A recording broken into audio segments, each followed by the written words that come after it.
మీరు ఎళ్లి మీరు రాజాగారితో మాట్లాడకుండా ఆయనతోని కష్టమేమో? చాలా కష్టమే. ఇది నా వీకెస్ట్ అసలు చాలా మూమెంట్ తలుచుకుంటేనే నాకు చాలా బాధ అనిపిస్తుంది. ఎందుకంటే శ్రీనివాస్ గారిని వదిలి నేను ఇన్ని రోజులు ఒకరోజు కూడా దూరంగా లేను. హ్మ్. తను కూడా చూసుకోవడానికి ఎవరు లేరు నేను తప్పితే. హ్మ్. సో ఇవన్నీ కొంచెం కష్టమే. అందుకనే ముందు నేను వెళ్ళలేదు. హ్మ్. కానీ మళ్ళీ శ్రీను గారు ఎందుకు ఈ అవకాశాన్ని వదులుకోవాలి, నీకు వచ్చిన అవకాశాన్ని వెళ్ళు, నేను పర్వాలేదు ఉండగలను, సపోర్ట్ చేస్తానని చెప్పి నన్ను కొంచెం మోటివేట్ చేసి పంపిస్తున్నారు. అంటే చాలా మంది కంటెస్టెంట్లు నేను చూసానన్నమాట ఎవ్రీ సీజన్. అంటే బయట బానే స్ట్రాంగ్‌గా ఉన్నారు అంటారు. లోపలికెళ్ళంగానే ఎమోషనల్‌గా డౌన్ అయిపోయి, అయ్యో! రాజా గారిని మిస్ అయిపోతున్నాను అని చెప్పడం గానీ, లేకపోతే మా పేరెంట్స్‌ని మిస్ అయిపోతున్నాను, నాకు కావాల్సిన వాళ్ళని మిస్ అయిపోతున్నానని చెప్పి ఎమోషన్ అవ్వడం జరుగుతూ ఉంటది. అది కొన్నిసార్లు సింపతి అని చెప్పి గూడా బయట పోర్ట్రే అవుతుంటది.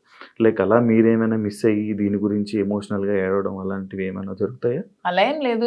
ఎమోషన్ అంటే ఏదైనా ఒక మూమెంట్‌లో మనం గుర్తొస్తే బాధపడొచ్చు. కానీ ఆ మూమెంట్ వల్ల గేమ్ డిస్టర్బ్ చేసుకొని, ఆ మూమెంట్ వల్ల మనం ఎళ్ళిన మోటివ్ మర్చిపోతే హ్మ్. వెళ్ళడం కూడా వేస్ట్.